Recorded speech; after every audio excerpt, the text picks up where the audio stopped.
Bismillahirrahmanirrahim. Assalamualaikum warahmatullahi wabarakatuh. Pada kesempatan kali ini kita akan berbicara mengenai matan keyakinan dan cita-cita hidup warga Muhammadiyah. Baik, penjelasan mengenai Muhammadiyah. Apa sih itu Muhammadiyah? Ini juga tercantum di dalam ADRT Muhammadiyah, bahwa Muhammadiyah adalah gerakan Islam dan dakwah amar ma'ruf nahi mungkar. Ya, jadi gerakan Islam, bukan organisasi politik, bukan organisasi bisnis, tetapi gerakan Islam dan dakwah amar ma'ruf nahi mungkar. Ya, dasar dari Muhammadiyah itu berakidah Islam dan bersumber pada Al-Quran dan Sunnah. Jadi Muhammadiyah tidak sama sekali mempersilahkan selain Muslim untuk untuk menjadi anggota dari Persyarikatan Muhammadiyah. Kalau misalkan dia non Muslim membantu Muhammadiyah, itu masih kita perbolehkan, masih kita berikan persilahkan. Tetapi kalau menjadi anggota resmi hanya diperbolehkan untuk umat Islam saja. Kemudian sumber dari Muhammadiyah, yang landasan dari Muhammadiyah itu bersumber pada Al-Quran dan Sunnah. Nah, cita-citanya Muhammadiyah adalah bekerja untuk terwujudnya masyarakat utama, adil, makmur, yang diridhoi Allah Subhanahu wa Ta'ala, untuk melaksanakan fungsi dan misi manusia sebagai hamba dan khalifah Allah di muka bumi. Nah, walaupun Muhammadiyah hanya berisikan orang-orang Muslim saja, tetapi cita-cita Muhammadiyah itu bukan hanya untuk kesejahteraan umat Islam saja semata, tetapi untuk masyarakat seluruhnya, baik Muslim maupun non-Muslim, menjadi masyarakat utama, adil, makmur, yang diridhoi oleh Allah Subhanahu wa Ta'ala. Maka kalau Anda misalkan mengetahui bahwa di daerah Papua itu ada Universitas Muhammadiyah Sorong, atau di tempat lain NTT ya, ada Universitas Muhammadiyah juga, yang mana justru mayoritas daripada mahasiswanya adalah dari orang-orang Nasrani, orang-orang Kristiani, bukan orang-orang Muslim. Nah, Muhammadiyah dengan adanya dengan itu justru bekerja untuk mencerdaskan bangsa, untuk mencerdaskan seluruh masyarakat, ya, bukan hanya umat Islam saja.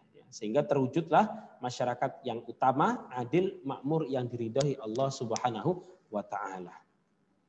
Baik, berikutnya Muhammadiyah berkeyakinan bahwa Islam ini, keyakinan Muhammadiyah bahwa Islam adalah agama Allah yang diwajibkan kepada Rasulnya sejak Nabi Adam, Nabi Nuh alaihissalam, Nabi Ibrahim alaihissalam, Nabi Musa dan Isa alaihissalam, dan seterusnya sampai kepada Nabi Muhammad sallallahu alaihi wasallam. Karena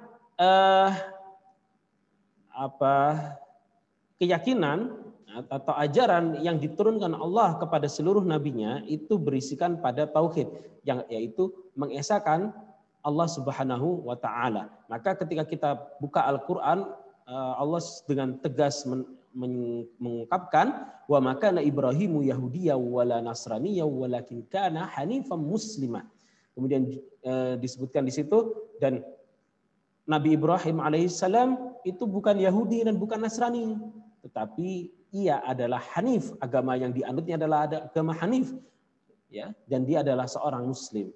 Kemudian juga di surah Al-Baqarah disebutkan, am kuntum syuhada'a idh hadara Ya'qubal maut idh qala li banihi ma ta'buduna min ba'di qalu na'budu ilahaka wa ilaha abaika Ibrahim wa Ismail wa Ishaq ilaha wahida wa nahnu lahu muslimun.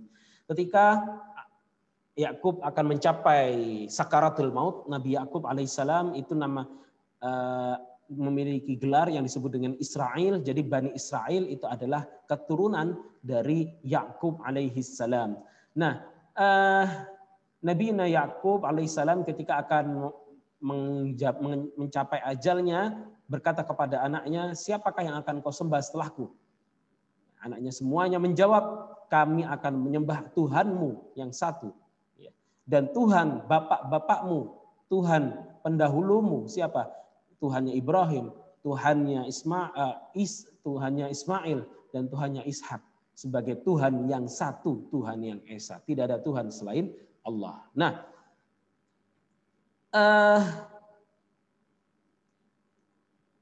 Nah, itu adalah hidayah dan rahmat Allah kepada manusia sepanjang masa, ya. Jadi agama dari Nabi Adam sampai Nabi Muhammad semuanya mendakwakan satu agama, yaitu agama Islam. Ini adalah keyakinan dari umat Islam. Kemudian Muhammadiyah dalam mengamalkan Islam ini berdasarkan Al-Quran, yaitu berdasarkan kitab Allah yang diwahyukan kepada Nabi Muhammad SAW dan berdasarkan sunnah Rasulullah SAW, yaitu sebagai penjelas dari perincian dari pelaksanaan ajaran-ajaran yang ada di dalam Al-Quran yang kemudian diberikan kepada Nabi Muhammad SAW. Misalkan saja kalau Anda membaca ayat Al-Quran tentang wudhu, itu ada di satu ayat di surah Al-Maidah ayat 5, misalkan berbunyi, ya ayyuhalladzina amanu idza qumtum ilas salati faghsilu wujuhakum. Allah Subhanahu wa taala langsung mengatakan, kalau mau salat cuci mukamu. Namun dijelaskan oleh Rasulullah, sebelum cuci muka apa yang harus kita lakukan? Maka kita harus mencuci dulu kedua telapak tangan kita. Setelah mencuci kedua telapak tangan kita agar tangan kita bersih, barulah kita melakukan madmadah wal istinsar, yaitu berkumur dan menghirup air dan kemudian menghembuskan air dari kedua mulut dan hidung kita. Itu adalah sunnah dari Nabi Muhammad SAW. Yang hanya ada di dalam al-hadis, sedangkan di dalam Al-Quran itu tidak dicantumkan seperti itu. Sehingga sunnah Nabi Muhammad SAW itu adalah perincian daripada Al-Quran. Bagaimana tata cara kita melaksanakan salat, melaksanakan puasa, melaksanakan haji, bahkan melaksanakan wudhu, melaksanakan taharah, melaksanakan mandi besar, itu ada perinciannya di dalam sunnah Nabi Muhammad Sallallahu Alaihi Wasallam. Berikutnya, Muhammadiyah bekerja untuk terlaksananya ajaran-ajaran Islam yang meliputi bidang-bidang akidah, ibadah, akhlak, dan muamalah duniawiyah. Nah, saya perlu jelaskan bahwa Islam itu sebagai sebuah agama memiliki 3 aspek. Yang pertama adalah akidah, yang kedua adalah syariah, yang ketiga adalah akhlak. Akidah berbicara mengenai keyakinan, sedangkan syariat itu berbicara mengenai hukum-hukum yang mana hukum-hukum itu terdiri dari 2 hal. Yang pertama adalah ibadah syar'iyah, yaitu ibadah yang berkaitan dengan hablum minallah, hubungan antara Allah dengan manusia atau manusia dengan Allah. Yang kedua adalah hablum minan nas, yaitu hubungan antara manusia dengan manusia. Nah, muamalah duniawiyah ini kaitannya banyak, cakupannya banyak, di antaranya adalah terkait dengan permasalahan harta waris, permasalahan pidana, permasalahan ekonomi, permasalahan jual beli, piutang-piutang, politik, bagaimana siapakah yang berhak untuk menjadi seorang pemimpin, itu adalah urusan muamalah duniawiyah. Dan juga yang terakhir adalah wilayah akhlak, yaitu berbicara mengenai etika baik dan buruk. Baik, kawan-kawan mahasiswa, ini adalah penjelasan daripada itu, bahwa Muhammadiyah bekerja untuk tegaknya akidah Islam yang murni, bersih dari gejala-gejala kemusyrikan, bid'ah, dan khurafat tanpa mengabaikan prinsip toleransi menurut ajaran Islam. Sehingga kalau Anda lihat di sini, berbagai hal yang diyakini masyarakat kita, yang itu diyakini kebenarannya dan tidak memiliki landasan di dalam Al-Quran dan Sunnah, maka Muhammadiyah dengan tegas menolaknya. Misalkan, ketika masyarakat mengatakan bahwa di dalam menikah itu diharuskan untuk menghitung hari, menghitung hari itu oleh Muhammadiyah ditentang hal semacam itu. Karena kenapa? Karena tidak sesuai dengan syariat, tidak sesuai dengan akidah Islam. Islam tidak mengajarkan hal-hal semacam itu. Itu termasuk kemusyrikan. Meyakini bahwa ada sesuatu yang memberikan malapetaka selain Allah, yaitu hari. Padahal yang menciptakan hari, menciptakan waktu itu adalah Allah Subhanahu wa Ta'ala. Sikap-sikap ini tegas kalau Anda temui di Muhammadiyah. Kemudian Muhammadiyah bekerja untuk tegaknya nilai-nilai akhlak mulia dengan berpedoman pada ajaran-ajaran Al-Quran dan As-Sunnah, tidak bersanding kepada nilai-nilai ciptaan manusia. ini harus kita yakini.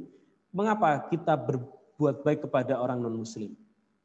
Ini perlu saya jelaskan. Bukan karena memang berbuat baik itu merupakan etika universal, tetapi yang mendorong umat Islam untuk berbuat baik kepada orang non-muslim adalah karena itu merupakan perintah daripada Nabi Muhammad SAW, itu merupakan karakter, akhlak, etika daripada Nabi Muhammad SAW.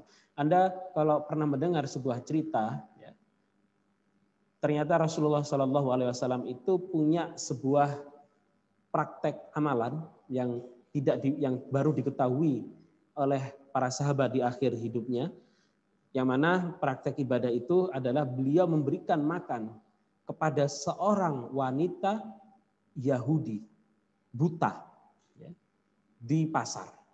Beliau sering sekali memberikan makan kepada wanita Yahudi itu. Kemudian suatu ketika tatkala beliau telah meninggal, Umar bin Khattab, Abu Bakar As-Siddiq, ya, beliau menggantikan peran Rasulullah untuk melakukan hal itu karena ini merupakan bagian daripada wasiat Rasulullah SAW, dan beliau Umar bin Khattab kemudian menggantikan Rasulullah memberikan makan kepada ibu tua itu yang buta itu yang ada di pasar itu. Selama Abu Bakar As-Siddiq memberikan makan kepada perempuan itu, Abu Bakar As-Siddiq, wanita Yahudi itu, wanita tua itu selalu mencaci maki Rasulullah. Bayangkan, selalu berkata untuk mencaci maki Rasulullah. Kemudian wanita tua itu pun di pertengahan marah kepada Abu Bakar. Kenapa kamu memberikan makannya tidak seenak orang biasanya? Yang biasanya itu sabar, santun, baik, lembut, sedangkan kamu sangat kasar sekali. Kemudian Abu Bakar As-Siddiq berkata bahwa dia marah karena wanita itu terus-menerus menghina Rasulullah SAW dan mengatakan bahwa ketahuilah bahwa yang selalu memberikanmu makan, yang selalu menyuapimu itu adalah baginda Nabi Muhammad Sallallahu Alaihi Wasallam. Maka saat itu juga wanita itu pun menangis dan wanita itu pun masuk ke dalam Islam setelah Nabi Muhammad SAW wafat. Ini kisah yang sudah sangat populer sekali, ya, di kalangan umat Islam tentang bagaimana akhlak-akhlak mulia itu harus disebarkan, bukan hanya kepada sesama Muslim, tetapi bahkan kepada non Muslim. Kita harus berbuat baik bukan hanya kepada Muslim, tetapi kepada non Muslim. Bukan hanya kepada yang satu golongan, tetapi kepada mereka yang berbeda golongan. Ini adalah daripada nilai-nilai yang diajarkan Nabi Muhammad Sallallahu Alaihi Wasallam. Baik, berikutnya. Muhammadiyah bekerja untuk tegaknya ibadah yang dituntunkan oleh Rasulullah SAW tanpa tambahan dan perubahan dari manusia. Hal ini karena ada sebuah kaidah usul fiqh mengatakan al-aslu fil ibadah at-tahrim illa ma dalla dalil ala khilafih. Bahwa asal daripada ibadah, peribadatan itu adalah haram. Anda beribadah dengan model apapun itu hukumnya haram. Kecuali, nah ini ada istisna, ada pengecualian, apa? Yaitu jika ada bukti dari Al-Quran dan Sunnah yang menunjukkan hukum selainnya. Hukum sholat. Sholat itu asalnya haram. Tetapi karena ada perintah Allah Subhanahu wa taala terkait dengan sholat, ya, ada perintah terkait dengan sholat, maka bahkan perintah itu diwajibkan dan diharuskan, maka sholat itu menjadi wajib. Ya, tapi dalam artian di sini sholat yang sesuai dengan tuntunan Nabi Muhammad SAW. Tidak boleh Anda melakukan kreativitas di dalam masalah sholat. Ini tanpa tambahan dan perubahan dari manusia. Itu masalah ibadah. Anda puasa, boleh nggak puasa? Puasa sunnah itu sangat dianjurkan oleh Nabi Muhammad SAW. Tapi bagaimana ketika Anda misalkan berpuasa 1 minggu berturut-turut hanya berbuka dengan nasi, ya, pada hari pertama nasi 7 butir, hari kedua nasi 6 butir, ya, atau itu biasa disebut puasa mutih. Sampai hari yang terakhir itu hanya buka dengan satu gempal nasi, gitu ya. Puasa demikian tidak ada dalam tuntunan Nabi Muhammad SAW, sehingga yang demikian termasuk dalam wilayah bid'ah. Bid'ah dan tidak ada anjurannya di dalam Islam, sehingga itu harus dihilangkan. Muhammadiyah berusaha untuk menghilangkan itu, namun perlu diketahui penghilangan itu tetap menjaga prinsip-prinsip toleransi. Kalau Anda melakukan itu, ya Muhammadiyah hanya memberitahu saja. Kalau Anda misalkan masih melakukan, ya itu urusan Anda, seperti itu.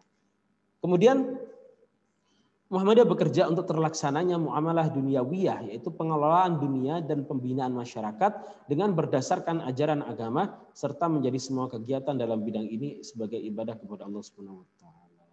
Muamalah dunia ini banyak, ya, tentang teknologi, internet, tentang ekonomi, tentang politik, semuanya menjadi bagian daripada concern Muhammadiyah, organisasi Islam Muhammadiyah. Kemudian Muhammadiyah mengajak segenap lapisan masyarakat bangsa Indonesia yang telah mendapatkan karunia Allah berupa tanah air yang merupakan sumber kekayaan, kemerdekaan Indonesia, kemerdekaan bangsa dan negara Republik Indonesia yang berdasar pada Pancasila dan Undang-Undang Dasar 1945. Ya. Sehingga kita perlu menjaga NKRI. Namun kita tidak perlu mengatakan NKRI harga mati, NKRI harga mati, namun kemudian mereka yang bersuara itu malah mengkhianati bangsa ini dengan mencari keuntungan dari ungkapan-ungkapannya yang tidak berdasar dan memarginalisasi kelompok lain seolah-olah hanya kelompoknya saja yang NKRI.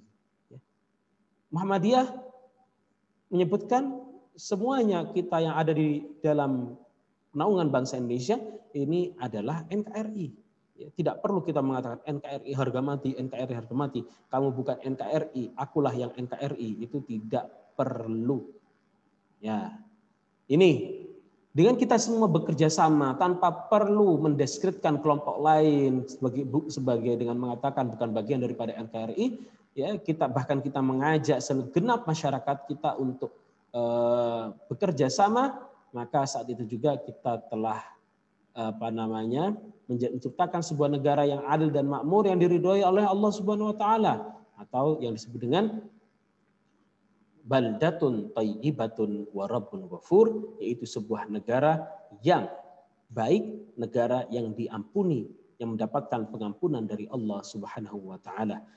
Baik kawan-kawan, MKCH Matan Keyakinan dan Cita-Cita Hidup Warga Muhammadiyah ini merupakan keputusan Tanwir tahun 1969 yang diadakan di Ponorogo. Terima kasih. Nasrun minallah wa fathun qarib wa basyiril mu'minin. Wassalamualaikum warahmatullahi wabarakatuh.